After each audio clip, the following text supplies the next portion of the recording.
లేనటువంటి వాడికి ఇది మనం చెప్పినా అర్థం. కాబట్టి ఇప్పుడు మనం విందాం. శ్రీ గురుభ్యో నమః. శ్రీమాత్రే నమః. శ్రీ మహాగణాధిపతయే నమః. శ్రీ విష్ణురూపాయ నమః శివాయ. శివాయ గురవే నమః. ఓం నమః చండికాయై. నారాయణం నమస్కృత్య నరం చైవ నరోత్తమం దేవీం సరస్వతీం వ్యాసం తతో జయముదీరయేత్. నమస్తే శారదాదేవి కాశ్మీరపురవాసిని. త్వామహం ప్రార్థయే నిత్యం. విద్యాదానం చ దేహి మే. శ్రీకృష్ణ శరణం. శ్రీకృష్ణ శరణం. మహాదేవ మహాదేవ మహాదేవ. ఇష్టాగోష్ఠిగా సాగుతున్నటువంటి ప్రవచన ప్రవాహం త్రిపథగామిలో ఇవాళది నిజంగా త్రిపథగామి. మహాకవులు ఈ పద్యాలు వినటానికి కూడా కొంత పూర్వజన్మ సుకృతం ఉండాలని అనుకుంటున్నాను.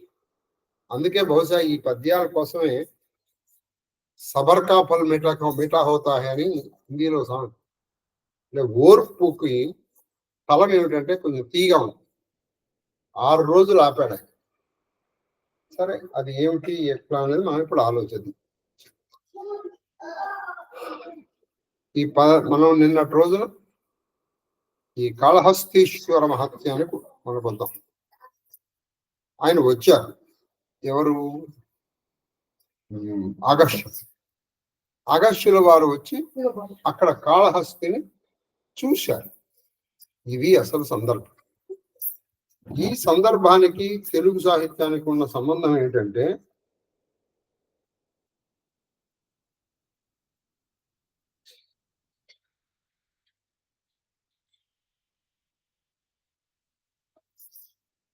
నేర్చుకున్నాం. ఈయన ప్రబంధ కవి. ప్రబంధ కవి అంటే శ్రీకృష్ణదేవరాయలు, ఆయన సమకాలికులందరూ ప్రబంధ కవులు అంటారు. అది ప్రబంధ యుగం అంటారు. ఈ ప్రబంధ కవులు 8 మంది, శ్రీకృష్ణదేవరాయలతో కలుపుకుంటే 9 మంది. దీని మీద తెలుగు సాహిత్యంలో అంటే మీకు కొంచెం ఆంధ్ర సారస్వత పరిషత్ అని బొగ్గులగుంటలో ఉంది, ఇప్పటి కూడా ఉంది. అక్కడికి కొంచెం రెగ్యులర్ గా వెళ్ళటము, అక్కడ సాహిత్య చర్చ గోష్ఠి వినటము కొంచెం అలవాటు ఉంటే మీకు ఇవి ఎంత చర్చ చేశారో అది అమ్మ కలిపేశారు. ఇవాళ చెప్పేది చాలా సీరియస్ ఇష్యూ. ఏ మాత్రం డిస్టర్బ్ అయినా నేను డిస్టర్బ్ అయిపోతాను. బోల్డింగ్ కాబట్టి ఈ 8 మంది కవులు శ్రీకృష్ణదేవరాయ. అసలు వీళ్ళ మీద ఒక అపోహ కూడా ఉంది. విచిత్రం ఏంటంటే,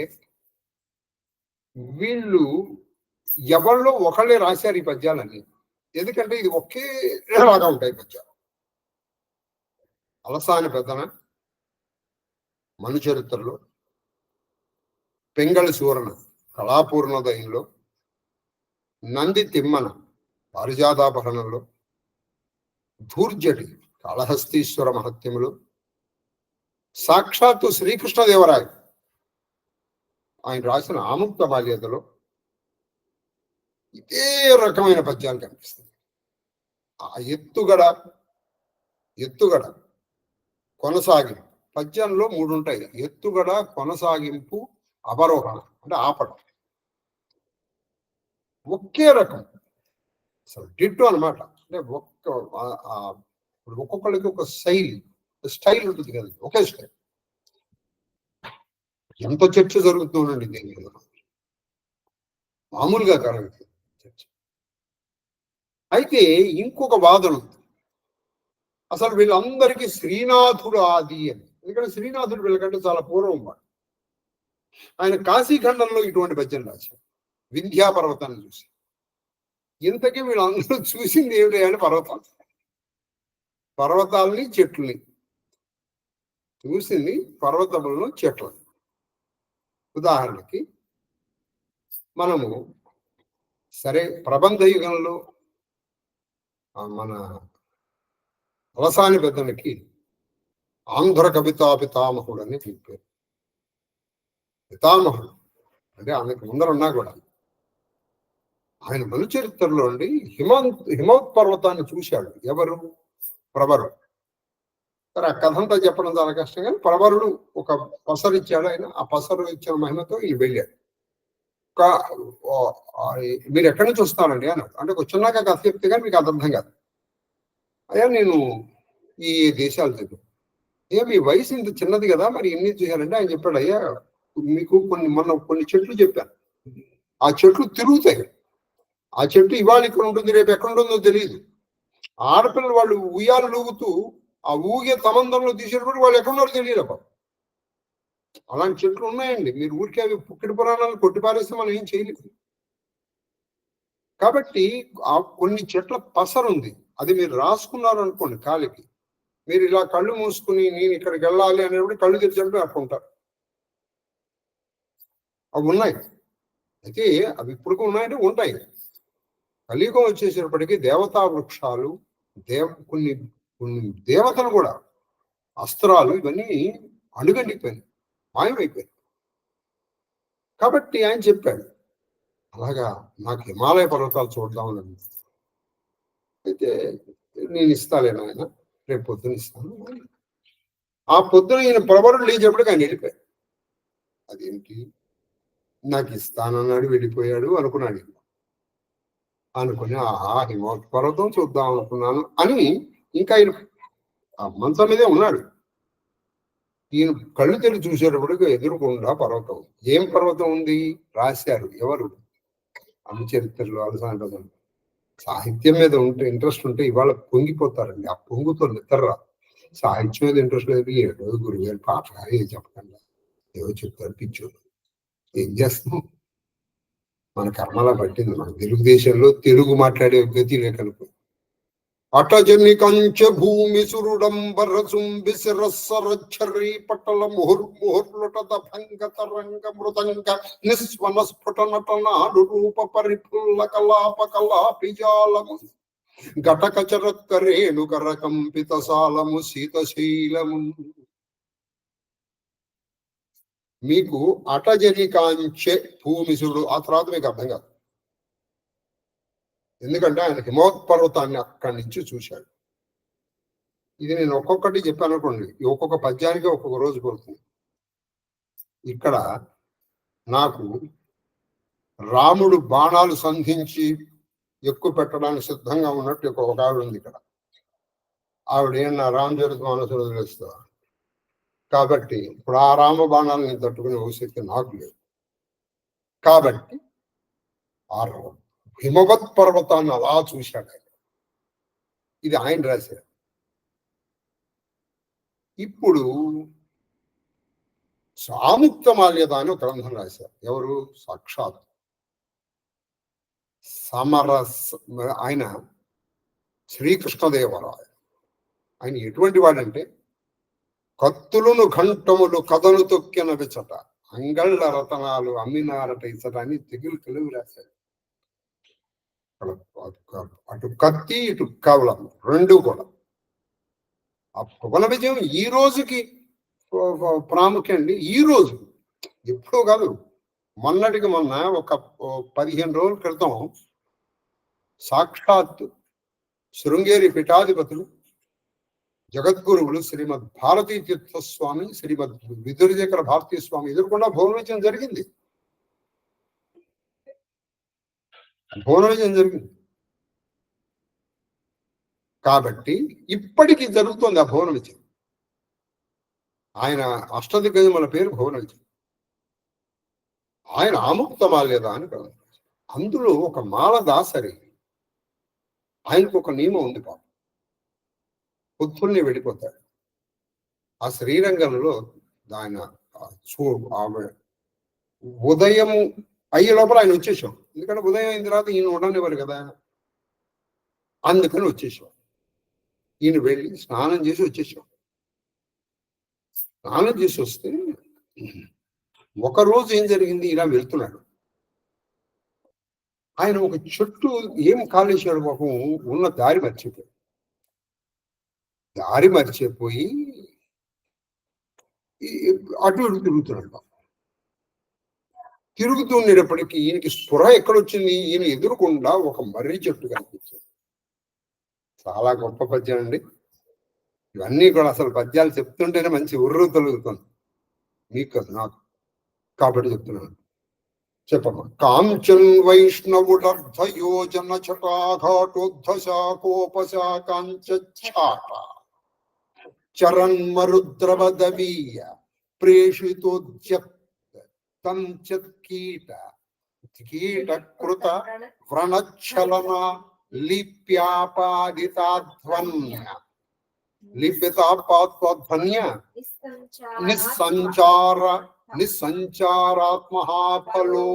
నిస్సంచారాత్మహాఫలోపమ ఫలాస్ఫాయ వటక్ష్మాజమున్.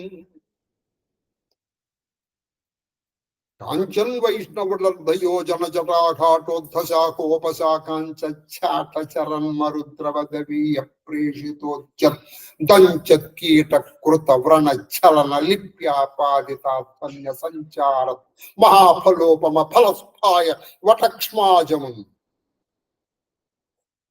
అటువంటి మర్రి చెట్టును చూశారు. కొంతమంది అంటే నేను ఒప్పుకోండి, మీరు ఒప్పుకోండి అసలు మీరు ఒప్పుకుంటే ఏంటి, ఒప్పుకోకపోతే మీరు ఏదో చెప్తున్నారు, మేము ఏడుస్తాం, మీరు ఏడవండి అని మీరంటే నేనేం చేయలేదు. కానీ నాకు ఇష్టం. కొంతమంది పాపం అసలు కృష్ణదేవరాయలు కవే కాదు, అలసాని పెద్దనే ఈ పద్యం రచించారంట. అప్పుడు నీకు ఆ స్టైల్ నచ్చింది, ఆ స్టైల్లో నువ్వు రాయొచ్చు. అంత మాత్రం నువ్వు ఆయన కవి కాదంటే ఎట్లా? ఈ పద్యం అర్థం ఏంటో తెలుసా అండి, వినండి జాగ్రత్తగా. కాంచన్ చూశాడు, అక్కడ కూడా అటజని కాంచే కాంచే చూడండి, అదే స్టైల్. కాంచే చూశాడు. ఏమి చూశాడు ఈయన?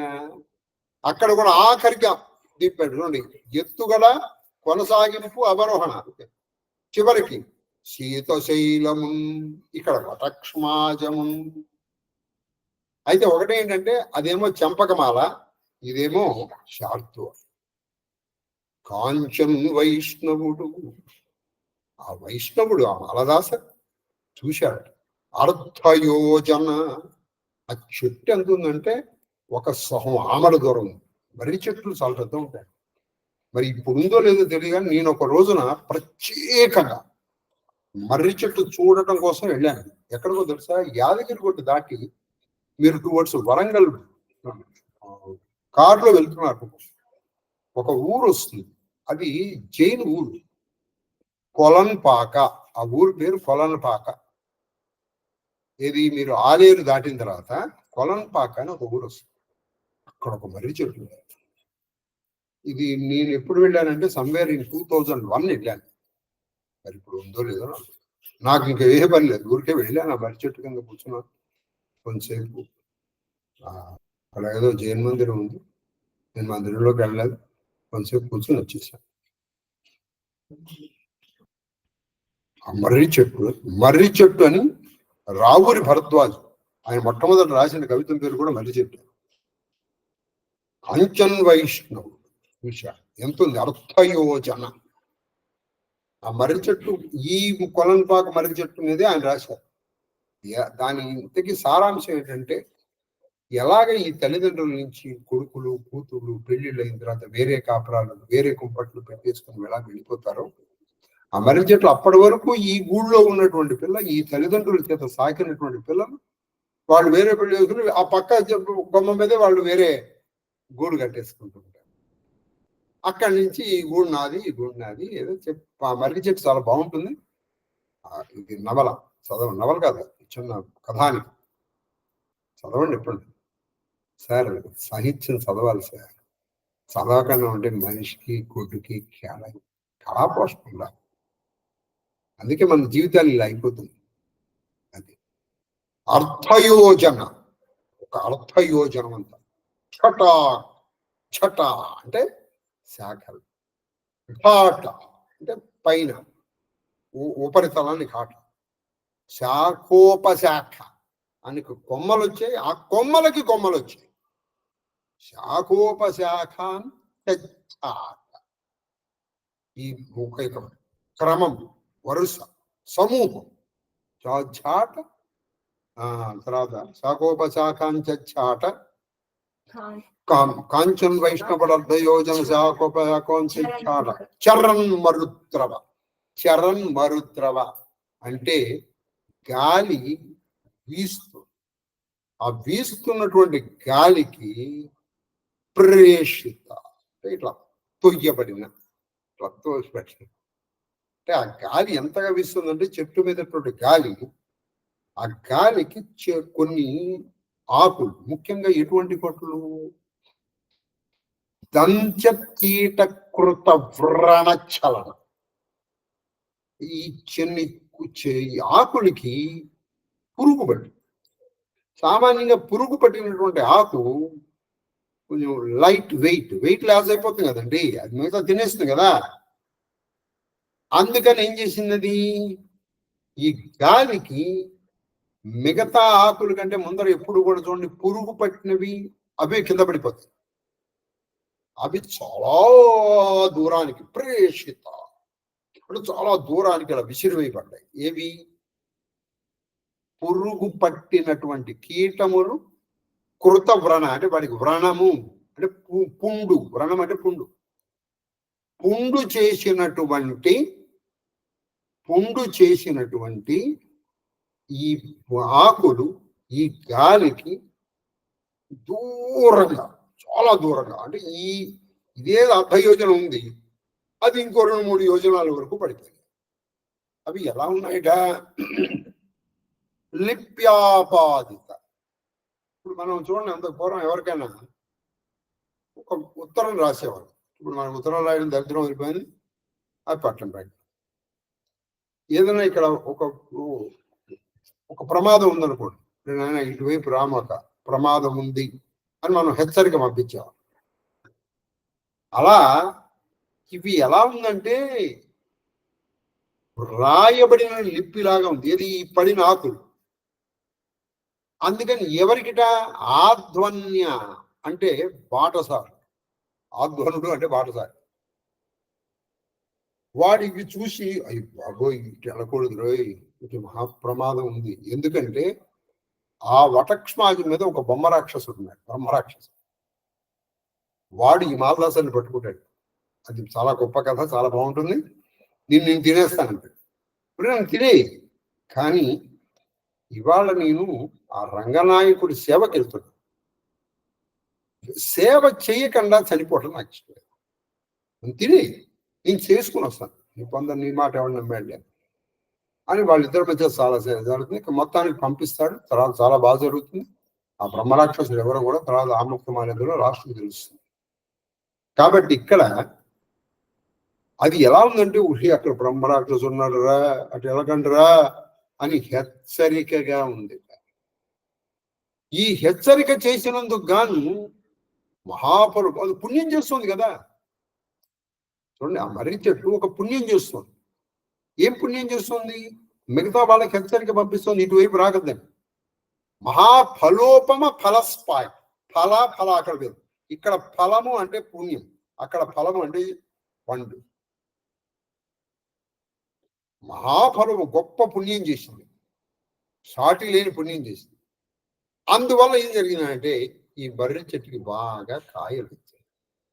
అంటే కాయలతోనూ శివుడితోనూ శాఖోపలు జానటువంటి ఆ పటక్ష్మాజమును ఆ మాలదాసరి చూసెను. అయిపోయిందా? ఇప్పుడు పారిజాతాపహరణంలో నంది తిమ్మన గారు రాస్తారు ఏది, ఆ కల్పవృక్షాన్ని చూశాడు శ్రీకృష్ణుడు. కల్పవృక్షాన్ని శ్రీకృష్ణుడు చూశాడు. ఇక్కడ ఇక్కడేమో బ్రాహ్మణుడు, ఇక్కడ ఒక మాలదాసు, ఇక్కడ కూడా కాంచన్ శ్రీకృష్ణుడు అని అక్కడ రాస్తారు. ఇలా కళాపూర్ణోదయంలో పింగళేశ్వరం. వీటన్నిటికంటే ముందర కాశీఖండంలో వింధ్యాపర్వతమును చూసినటువంటి అగస్త్యుడు కాంచనాద్రి కాంచనాద్రి వైరి అని ఆయన రాస్తారు. కాబట్టి ఇక్కడ వీళ్ళు ఎవరిని ప్రభావితం చేశారో తెలియదు, కానీ ఈ పద్యం మాత్రం అందరికీ నచ్చింది ఖచ్చితంగా. ఎందుకంటే ఇప్పుడు ఉదాహరణకి మన చరిత్రలో ఒక మాట ఉంది, ఆ ప్రవరుణ్ణి చూసిన బరువుని అనుకుంటుంది, అమ్మక చెల్ల నా హృదయం అమ్మక చెల్లునే వీనికి ఇయ్యడని. ఇదే మాటని సిటీస్ గా చేమకూర వెంకటకవి తన విజయ విలాసంలో రాస్తాడు. అర్జునుడిని చూసినటువంటి ఉలూచి అనుకుంటుంది, అమ్మక చెల్ల నా హృదయం అమ్మక చెల్లునే వీనికి ఇయ్యడని. ఇక్కడ చెల్లక చెల్లును దాని మీద మహానుభావులు 9 రాశారు. మహాదేవుడి దయ వల్ల ఇవేవీ తెలియకుండా హాయిగా తెలుగుదేశంలో బతికేస్తున్నాం. మనకి ఇది ఎందుకండి అక్కర్లేదు. అందుకని ఏం జరుగుతుంది, మనకి ఆస్వాదన శక్తి ఉండదు, రసాస్వాదన శక్తి ఉండదు. ఇప్పుడు ఇదే పద్ధతిలో ఇప్పుడు మనం అసలు కాళహస్తీశ్వర మహత్యానికి వస్తే, ఇప్పుడు అగస్త్యుడు చూశాడు, కరెక్ట్ అదే పద్ధతిలో రాశారు చూడండి పద్యం. చెప్పమ్మా, ఇప్పుడు అసలు పద్యానికి వస్తాం. అమ్మా, కాంచన్ వంచిత పంచభౌతిక, చూసారా, కాంచన్ వైష్ణవుడర్ధయోజన జన. మీరు ఇది పెట్టుకుని మీకు కొంచెం నోటికి వచ్చింది అనుకోండి, కాంచన్ వంచిత పంచభౌతిక సుఖాకారంగమున్. అమ్మా, చిన్నటి సంచార సించన్ చిన్నటి సంచారాంచిత చిన్నటి చిన్నటి సంచారాంచిత రంగమున్. ముని అది ముని సమ్యక్, అది ముని సమ్యక్ పరిష్వంగమున్. పంచాస్త్రసూను అది పంచత్రుసూను మరుద్భుజంగం. కృపాపాణి అది కృపాపాణింధమాపాంగమున్. ప్రాంచన్ ముక్తి కళత్ర సంఘమున్. ఘనరాజన్ మహాలింగం. ఆ మహాలింగమును కాళహస్తీశ్వర లింగమును చూశాడిన. చూసారా, కాంచన్ ఆ మహాలింగం అండి. చాలా గొప్ప పద్యం అండి. అసలు ఇది వివరించుకుంటూ ఉంటుంటే చాలా బాగుంది. కాంచన్ చాలా వరకు ఈ ఒక్క పద్యమే చెప్పుకుందాం చాలు.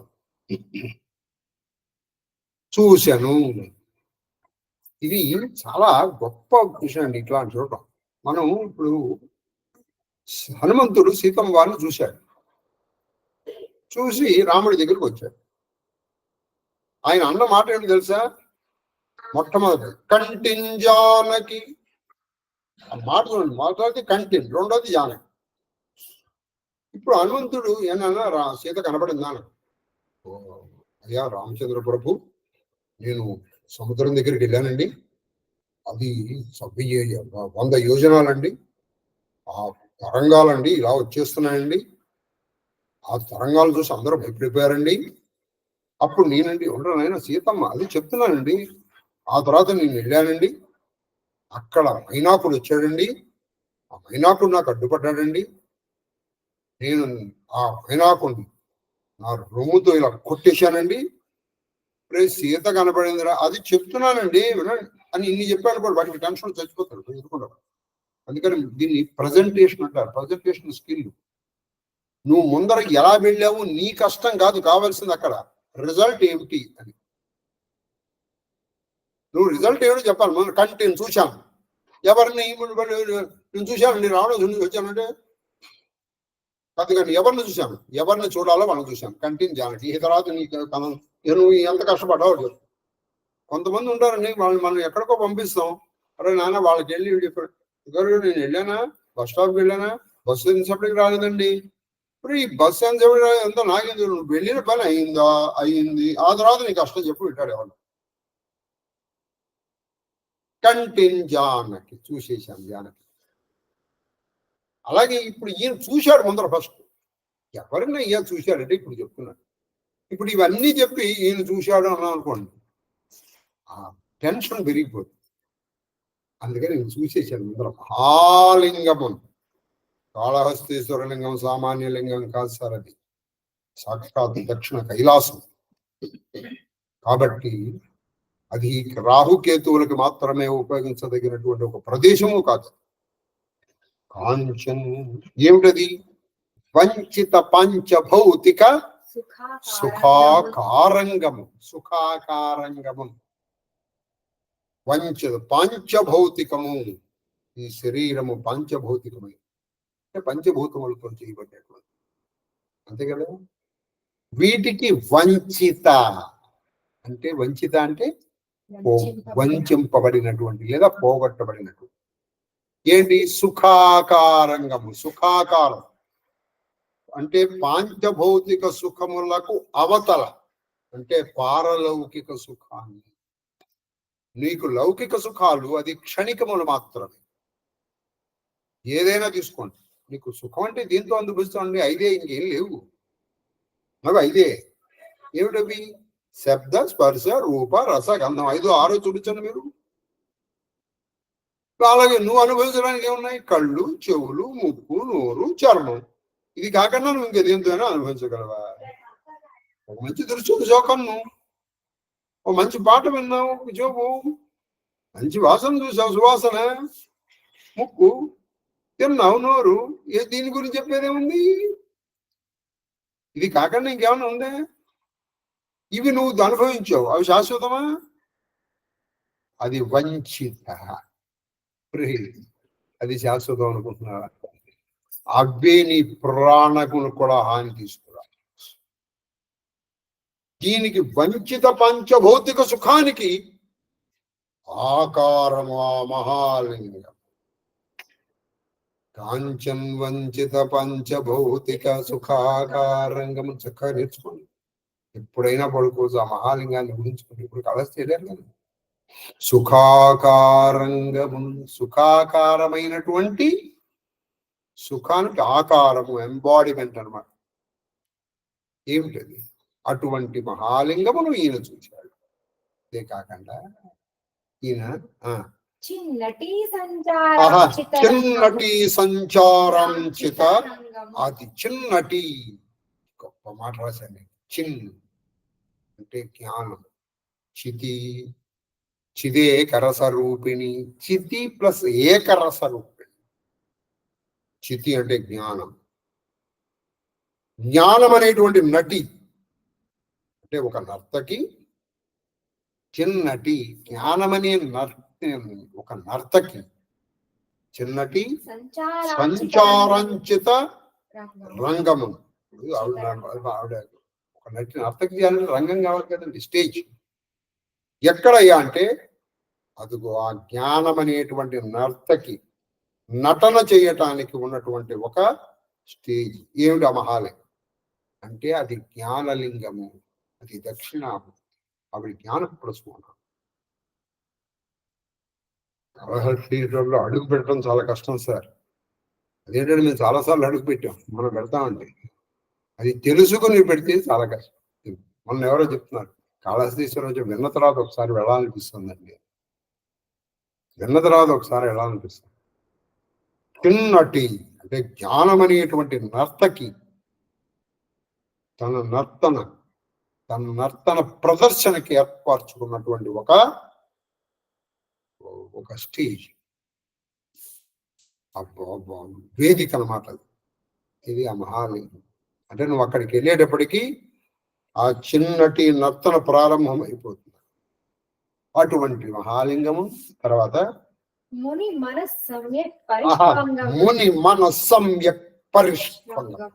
మునుల యొక్క మనస్సు సమ్యక్ బాగా, ముని యొక్క మనస్సును సమ్యక్ అంటే బాగా బాగా బాగా పరిష్కం, గాఢాలింగనం చేసుకునేటువంటి ముని మన సమ్యక్ పరిష్వంగము అంటే బాగా గాఢాలింగనం చేసుకున్నటువంటి ఏది అక్కడ అంటే ముని మనస్సులు ఎప్పుడు ఎవరి చుట్టూ తిరుగుతూ ఉంటాయ్యా? గాఢాలింగనం చేసుకోవడం అంటే హత్తుకోవడం అంటే ఎక్కడ? అదిగో ఆయన్ని చుట్టుకుంటూ ఉంటాయి. ఎందుకంటే అది వశిష్ఠ ప్రతిష్ఠితం, మామూలు వాడు కాదు. వశిష్ఠుడు అంటే ఆదిముని. అందుకే ఈ రోజు కూడా వరుంధతి వశిష్టాభ్యాన్నమ అని చెప్తే మిగతా అందరి రోజులని చెప్పినట్టే. కాబట్టి అటువంటి దాన్ని ఇది ముని మనక్ సమ్యక్ పరిష్వంగం. ముని మనస్సులు, వాళ్ళ మనస్సులు ఎప్పుడు ఆ లింగమును పెనవేసుకుని ఉంటాయి. పెనవేసుకున్నటువంటి లింగము పంచాస్త్రసు మరుద్భుజం. పంచాస్త్రు అంటే పంచ అస్త్రములు కలిగినటువంటి, అంటే ఎవరు? మన్మధుడు. వీడికి సుమరుద్భుజంగమన్, ఈ పంచాస్త్రములు అనేటువంటి వాడికి మరుత్ అంటే గాలి, దానికి భుజంగము అంటే నువ్వు కాళహస్తికి వెళ్ళేటప్పటికీ ఈ కామ వికారాలు నీలో పోతాయి.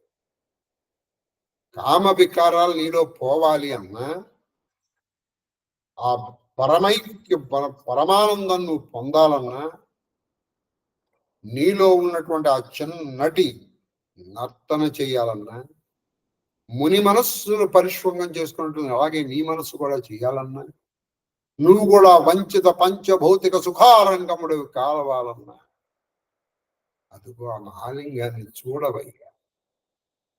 ఒక్కసారి చూసి దాన్ని మనం మనసులో ఊహించుకుంటూ ఉండాలి.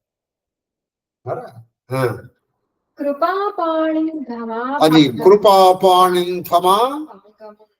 కృపాపాణి అంటే కృప, దయ అనేటువంటి కృపా పాణింధమ. అంటే అపాంగం అంటే కడగంటి చూపు. ఆయన కడగంటి చూపుల్లోంచి ఎప్పుడు దయా వృష్టి గురి చేస్తూ ఉంటుంది. చాలు పడిపోతాం. ఆయన నేను పూర్తిగా కూడా చూడక్కల్లా, ఆ కొంచెం కడగంటి చూపులు చాలు. కడగంటి చూపులు చాలు. కృపాపాణింధమ అంటే అది నిలయం. కానీ నీకు అంత నిలయం అక్కర్లేదురా నువ్వు బతుకి. ఇప్పుడు మనకు ఉందనుకోండి, ఇంత భూమండలానికి వెలుగు రావడానికి మొత్తం సూర్యుడు తన వెలుగునంతా ఇక్కడ చూడట్లా. We're receiving only a part of sunlight. అది మనకి సైన్స్ తెలిసిన ఎవరికైనా తెలుస్తుంది. పార్ట్ మొత్తం వస్తే అసలు మాడైపోతాం మనం. దానికే మనం మనం. కాబట్టి ఆయన అంత దయను కూడా మనం భరించలేము.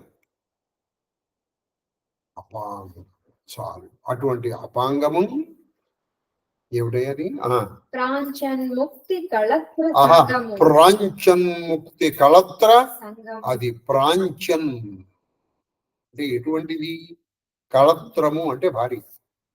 ప్రాంచన్ ముక్తి కళత్రం, మోక్షం అనేటువంటి కళత్రము భార్యకు మేడ. అంటే నువ్వు అక్కడికి వెళ్ళావు, ప్రాంచన్ముక్తి కళత్ర సంగమం. అంటే మీకు ముక్తులు అనేక రకాలు. సాలోక్యం, సామీప్యం, సారూప్యము, సాయుధ్యము అనే ముక్తులు. ఇవన్నీ కూడా నీకు వచ్చేస్తాయి. ఇవన్నీ నువ్వు భార్యలుగా ఊహిస్తే అవన్నీ నిన్ను అంటు పెట్టుకుని వచ్చేస్తాయి. సంఘమును కళరాజన్ ఫణరాజన్ మహాలింగము.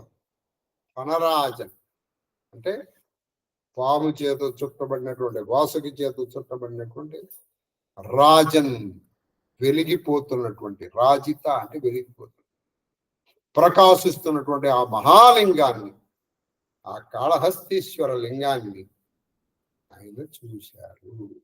ఎవరయ్యా? అగస్త్య. ఈ పద్యములు మీరు ఇప్పుడు నేను చెప్పిన పద్యాలు ఇవన్నీ ఇంకా నేను సమయాభావం వల్ల మిగతా పద్యాలు చెప్పలేదు. మీరు చూస్తే ఒకే పద్ధతి, ఎత్తుగల కొనసాగింపు అవరు, ఒకే పద్ధతిలో చేశారు. వాళ్ళు అందరూ ఒకే సమకాలీకులు, లేక ఒకే కొలువులో కూడా ఉన్నారు కాబట్టి ఒకళ్ళే. అలాగే భట్టుమూర్తి ఆయన రాసిన వసు చరిత్ర, నానాసూన వితాన వాసనలనానందించు సారంగమేళానంచు గంధబలి బల్కానంతపం పొంది యోషానాసాకృతి దాల్చి సర్వసు మనస్సౌరభ్య సంవాది అయి పూనెన్ ప్రేక్షణ మాలికానదుకరి పుంజంబులిర్వంకలన్. ఈయన ఇంకో గొప్ప చేశారు. ఎక్కడా కూడా ఒత్తులు లేవు చూడండి, చాలా ఒత్తులు చాలా తక్కువ. నానాసూన వితాన వాసనలనానందించు సారంగమేళానన్నొల్లదటంచు గంధబలి బల్కానంతపం పొంది యోషానాసాకృతి దాల్చే. ఈ చే దగ్గరే లేఖన చావు. ఈయన ఈ పద్యాన్ని ఒత్తులు లేకుండా గ్రాంధికంగా రాశారు భట్టుమూర్తి. భట్టుమూర్తి ఎవరో తెలుసా? బై క్యాస్ట్ అతను మంగళతను. భట్టుమూర్తి ఆయన రాసిందే వస్తు చరిత్ర. కాబట్టి ఈ పద్యాలన్నీ కూడా మహాలింగాన్ని ఆ మహానుభావుడు చేశారు. ఈ పద్యం చెప్పేటప్పుడు నాకు చాలా ఆనందంగా ఉంది. ఎందుకంటే ఒకసారి అందరూ ఎప్పుడున్న అవకాశం దొరికింది ఇప్పుడు చక్కగా పుస్తకాలు దొరుకుతున్నాయండి బయట. అయితే కొంచెం కష్టపడాలి, కొంచెం కష్టపడాలి. కష్టపడితే చక్కటి భాష కూడా వస్తుంది. అది లేకపోతే కొంతమంది తెలుగు వినాలలో కూడా దరిద్రంగా ఉంటుందండి. చాలా మంది పాపం వాడు బాలసుబ్రహ్మణ్యం బతికున్నంత వరకు చెప్పి చెప్పి చెప్పి చచ్చిపోయాడు. మన తెలుగులో సా, శా, షా అనే 3 అక్షరాలు ఉన్నాయి. శా శివుడు, షా షంషేర్, ఆ షా, సా సరదా. అది మన వాళ్ళకి శాకి, షాకి, సాకి తేడా తెలుసుకోవాలి. శివుడు అంటే శివుడు కదా, అది శివుడు, శివుడు, శివుడు అవుతుంది. షీ అనేటువంటి షా అనే పదం మనకి ఇప్పుడు ప్రేషితోద్యత, ప్రేషిత షా, అక్కడ షా. ఆయన పాపం ఈ పాడుతోద్ది వచ్చినప్పుడల్లా ఇది కరెక్ట్ చేసి చేసి చేసి చేసి చేసి వీళ్ళని చేయలేమనుకుని చచ్చిపోయాడు. శా మెలికల్ శాది శా. అలాగే చూడండి, శివుణ్ణి శర్వుడు అంటారు. మీరు శా బదులు సా పెట్టారనుకోండి, సర్వ. సర్వ అంటే మొత్తం అని, సర్వ అంటే మొత్తం, శర్వ అంటే శివుడు. భూమికి అధిపతి అయినటువంటి శివుడి పేరు శర్వ. శర్వాయక్షితిమూర్తయే నమః. జలమునకు అధిపతి అయినట్టు శివుడిని భవుడు అంటారు. భవాయ జలమూర్తయే నమః. అగ్నికి అధిపతి రుద్రుడు. రుద్రాయ అగ్నిమూర్తయే నమః. వాయువుకి అధిపతి ఉగ్రుడు. ఉగ్రాయ వాయుమూర్తయే నమః. ఆకాశానికి అధిపతి భీమ. భీమాయ ఆకాశమూర్తయే నమః. సూర్యుడికి అధిపతి అయిన శివుడు ఈశానుడు. ఈశాన సూర్యమూర్తయే నమః. చంద్రుడికి అధిపతి మహాదేవుడు అనే శివుడు. అందుకే చంద్రుడు మనఃకారకుడు. ఎప్పుడు మహాదేవ శబ్దం చేస్తూ ఉంటే ముందర మనస్సు ఉంటుంది. జ్యోతిష్ శాస్త్రంలో చంద్రుడు ఒకడు సరిగ్గా ఉంటే మిగతా వాళ్ళు ఎక్కడన్నా ఉండేది దరిద్రం. ఇప్పుడు నువ్వు పేదరికం అనిపిస్తున్నా మనసు హాయిగా ఉంటుంది. కొంతమంది ధనిక వాడు ఎప్పుడు మనసు పీకుతూనే ఉంటుంది. వాడు వాడు ఏడిపోయి వాడు బతుకంతా ఏడిపోయి. సపోజ్ ఏది లేదనుకోండి, ఏమిటోనండి ఏమీ తోచట్లేదు నాకు అని ఏడుచాడు. ఏమీ తోచట్లేదండి ఇవాళ ఏమీ లేదు ఆలోచించడానికి అని ఏడుచాడు. కొంతమందిని మరి మీరు చూశారు లేదా నేను చూశాను. కాబట్టి మహాదేవాయ చంద్రమూర్తయే నమః. ఇకపోతే యజమానమూర్తి అంటే నీలో ఉన్న జీవుడికి అధిపతి ఎవరయ్యా అంటే పశుపతి. పశుపతయే యజమానమూర్తి. వీటికి ప్రతీకలే మా భూ ఏకాంబరేశ్వరుడు, కామాక్షి సహిత ఏకాంబరేశ్వరుడు. తర్వాత జలమునకు అఖిలాండేశ్వరి సహిత జంబుకేశ్వరుడు. తర్వాత అగ్నికి అపీత కుచాంబా సమేత అరుణాచలేశ్వరుడు. తర్వాత వాయువుకి జ్ఞానప్రసూనాంబా సమేత శ్రీ కాళహస్తీశ్వరుడు. తర్వాత ఆకాశానికి శివకామ సుందరి సమేత చిదంబరేశ్వరుడు. తర్వాత సూర్యుడికి కోణార్కము, అదొక లింగం. అది సూర్యుడికి ఒకటి ముందర అక్కడ లింగం ఉండేది, లింగం ఉండి తర్వాత అది కోణార్కం. మహాదేవుడికి సీతాగుండము, పశుపతికి నేపాల్ యజమానము. ఇవి అష్టలింగము. కాబట్టి అటువంటి మహాలింగముడు కాళహస్తీశ్వరుడికి నమస్కరిద్దాం.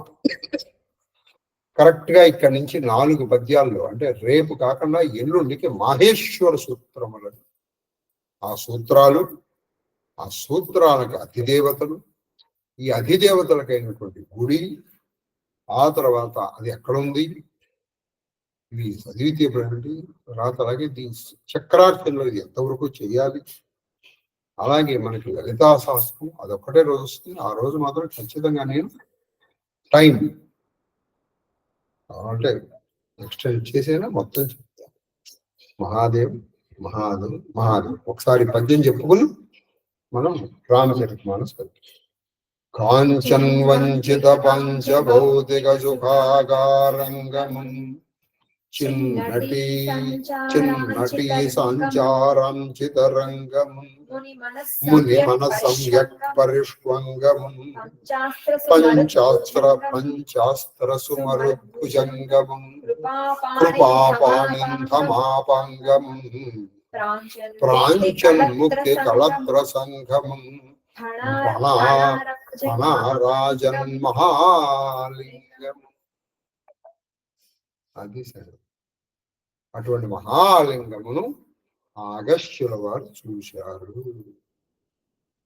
బహుశా మీకు కూడా దర్శనం అయి ఉంటుందని నేను అనుకుంటున్నాను. మహాదేవ్ మహాదేవ్ మహాదేవ్. ఈ పద్యం ఒక్కటి చదువుకున్నాను. ఇందులో మహాలింగాలు చక్కగా ఉన్నాయి, చాలా ఉన్నాయండి.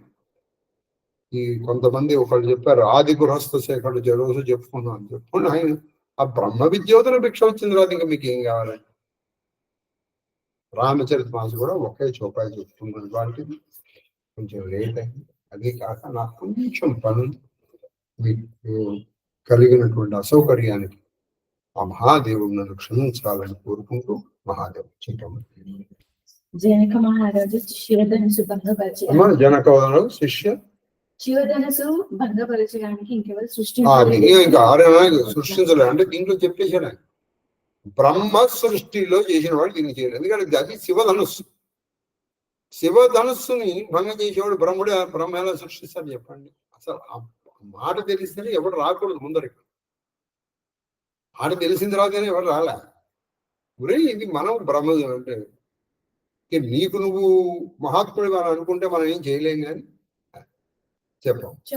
చౌపాయి కహౌ కాహి యహు లాభు యహి లాభు న భావా న భావా కాహు నా కాహునా శంకర్ చాప చెడావా. మా చిన్నప్పుడు మా నాన్నగారు ఈ పద్యాలన్నీ కూడా నేను 8వ క్లాస్ 9వ క్లాస్ చదువుగా నేర్పించు. అప్పట్లో మాకు ఒక పోటీ పెట్టేవాడు. ఈ పద్యము గొక్క తిప్పుకోకుండా చెప్పారు. అంటే మన పద్యాలు అర్థం కాకపోయినా అది చెప్పుకుంటే ఇప్పేవాడు.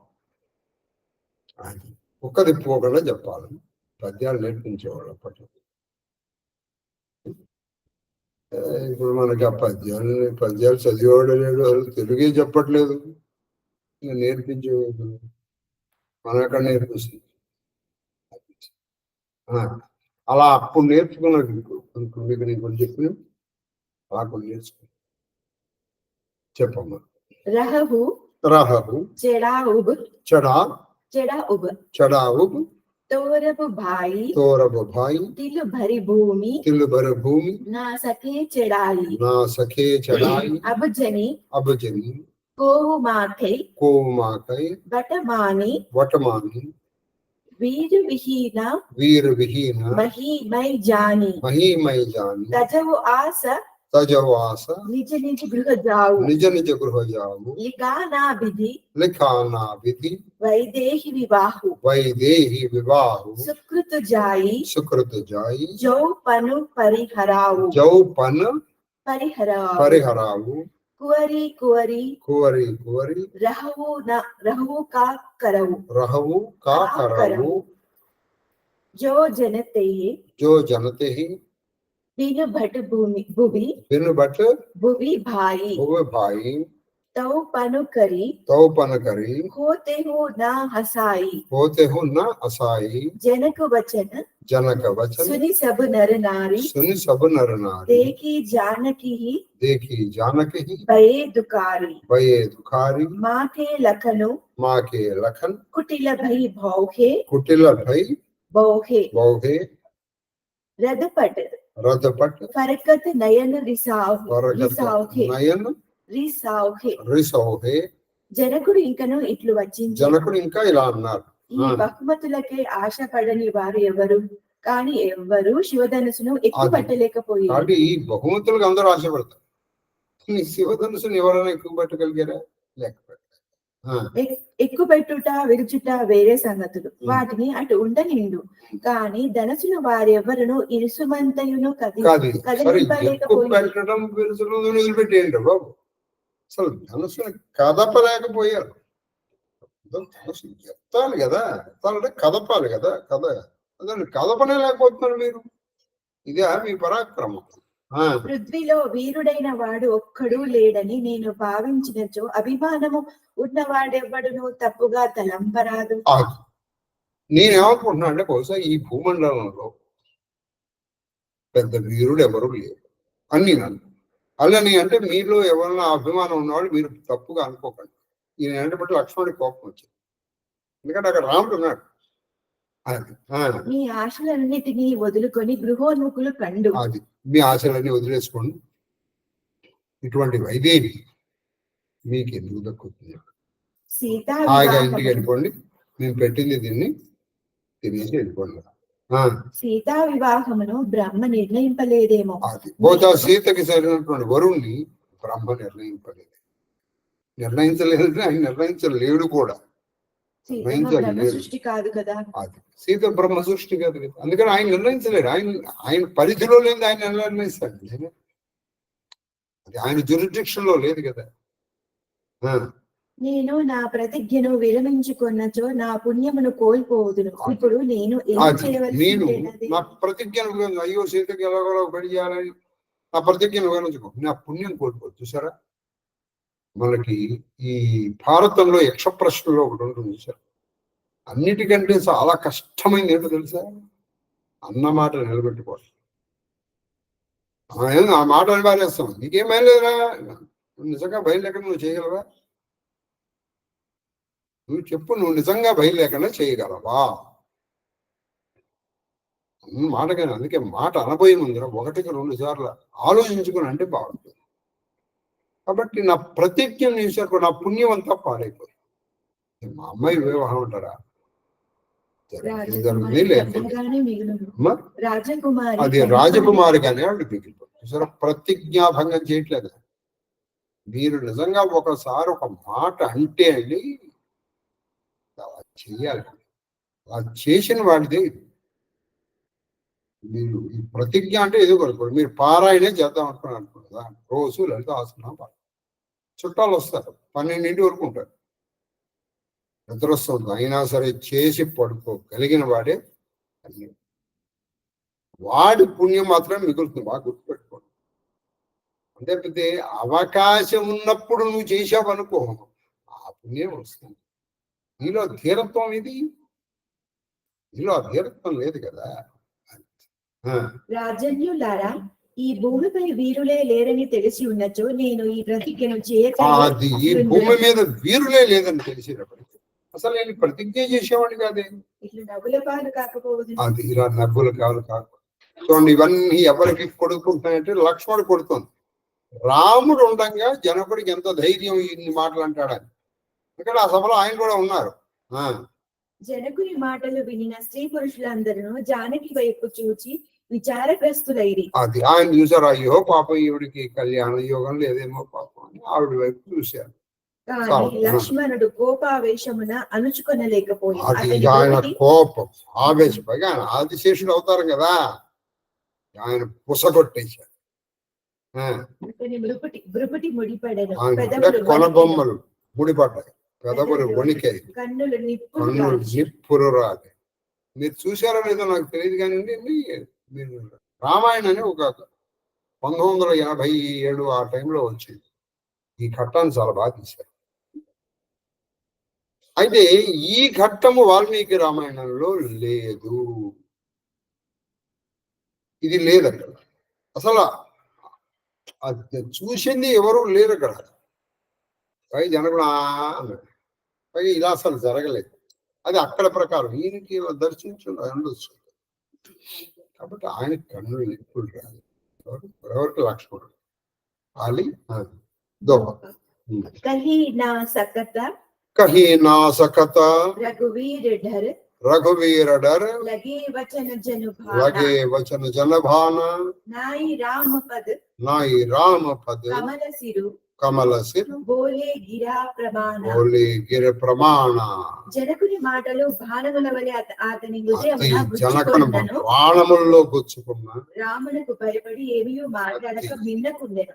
రాముడికి భయపడిపో, లేకపోతే అసలు ఆ మాట అనే లోపల ఈయన బాణం తీసి అసలు జనకుడు తల తీసేసాడు. ఎందుకని అంటే ఇప్పుడు ఈయనకి ఎందుకు కోపం రావాలి అంటే అక్కడ రాముడు ఉన్నాడు. ఆయన ఏమంటున్నాడు, భూమిలోనే లేదంటున్నాడు. భూమి ప్రస్తుతం రాముడు భూమిలో ఉన్నాడు కదా, అందులో రాముడు కూడా ఇంక్లూడ్ అయి ఉన్నాడు. కానీ చివరకు శ్రీరాముని పాద పద్మములకు ప్రణమిల్లి దృఢముగా పలికింది.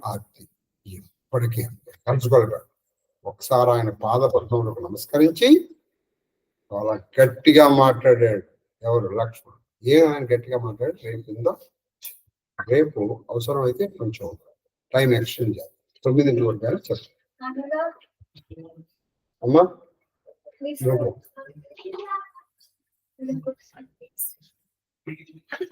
ధూపమా ఘరాభయామి.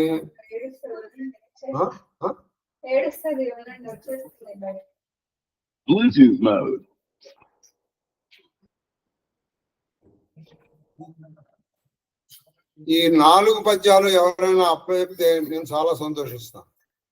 కాంచన్ వైష్ణవుడర్ధ యోజన జటాఘాటోద్ధజాగోపజాకాంచాడజరన్మరుద్రవద్రవీయ ప్రేషితోచ్యత్ కీటకృత వ్రణచ్చలన లిప్యాపాదితాద్భన్న సంచారత్ మహాఫలోపమఫలస్ఫాయ వటక్ష్మాజమున్. అది కూడా గొప్ప తెప్పుకో. అటజని గంజ భూమి జురుడంబర జుంబి శిరసర ఝరీ పటల ముహుర్ముహుర్రటద భంగ తరంగ మృదంగ నిస్వన స్ఫుట నటనాలు రూప పరిపురుల కళాపగలాభిజాల మంజటకర కటక జరత్కరేణుకర కంపిత సాలము శీతశైలము కాంచన్ వంచిత పంచభౌతిక సుఖాగారంగమం చిన్నటీ సంచారత్. ఇంకా నాకు బుద్ధిగా రాదు కానీ ఒక్క నిమిషం కూర్చుంటే వచ్చేస్తాను. అలా అలా వస్తుందంటే మీరు కూర్చొని నేను చెప్పిస్తాను.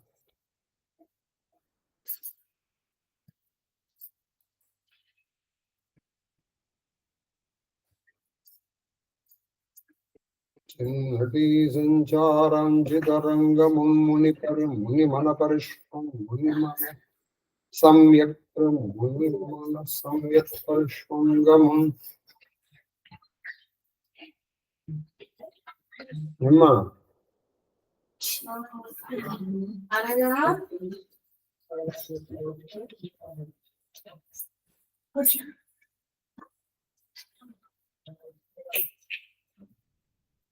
చెప్పండి. అక్కడ నివేదన ఇస్తుంటే నా మొహం చూస్తారు.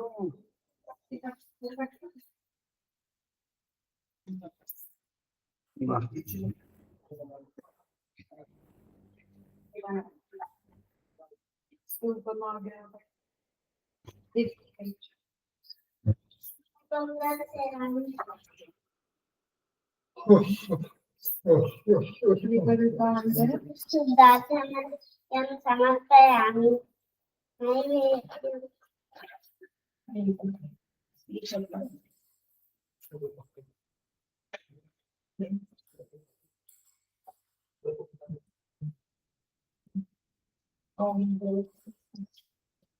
ఓం భూర్భువస్సుః సర్వచేతనం ఆజ్ఞాం విద్యాం చ దీమి బుద్ధిజ్ఞాన ప్రచోదయ ప్రోక్ష పరిశీష అత్తంతు వా పరిశీష షోడశ భార్య సమేతాష్ట పద్ద పుత్ర పౌత్ర పరమేష్ఠిత శ్రీకృష్ణ పరమాత్మ నమో నమః.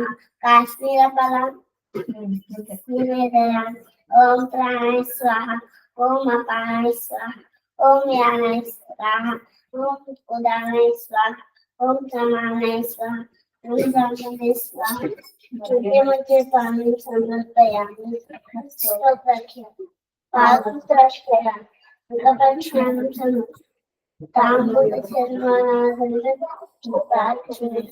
సమర్పయామి.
మహాదేవ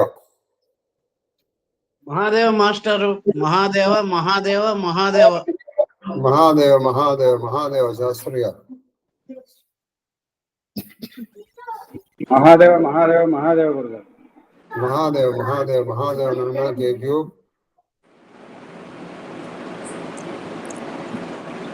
మహాదేవ్ గురు గారు. మహాదేవ మహాదేవ మహాదేవ మూర్తి గారు. మహాదేవ్ గురు గారు. మహాదేవ మహాదేవ మహాదేవ గురువు గారు. మహాదేవ మహాదేవ మహాదేవ మా శ్రీలలిత. మహాదేవ గురువు గారు. మహాదేవ గురుగారు, మీ పాద పద్మములకు నా శిరస్సు వంచి శతకోటి నమస్కారాలు. అమ్మగారి పాద పద్మములకు నా శిరస్సు వంచి శతకోటి నమస్కారాలు. మహాదేవ మహాదేవ మహాదేవ మహాదేవ మహాదేవ మహాదేవ కన్నప్ప. మహాదేవ గురుగారు.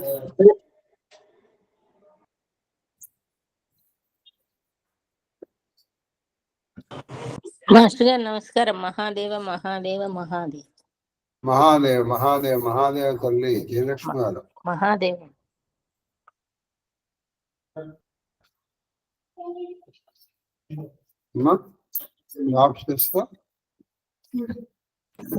గురుగారు. అమ్మా మహాదేవ మహాదేవ అమ్మ అక్క నాగమణి నాన్న చెప్పు కేక్యూ. సార్ ఇప్పుడు కన్యాన్ రుక్మిణి అన్న దగ్గర కూడా కాంచన్ రుక్మిణి అని అనొచ్చా, దోషం ఉంటుందా? ఇదేది కన్యాన్ రుక్మిణి అనే పద్యం ఉంది కదా.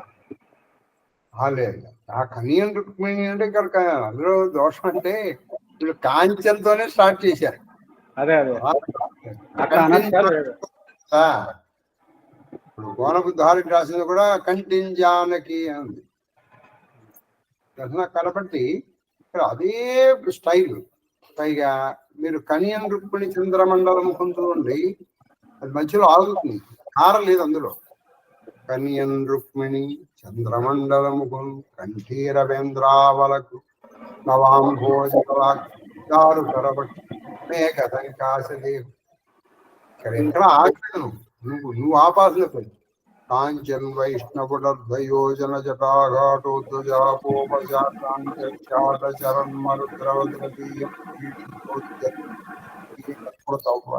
చలన నేను ఆపాను ఒక్క తిప్పలేక. పురణలిప్యాపాదితాధ్వన్య సంచారత్ మహాఫలోపమ ఫలస్పాయ వటక్ష్మాజమును. నువ్వు ఎక్కడ ఆపలేదు అదన్నమాట. మహాదేవ్ మహాదేవ్ సార్.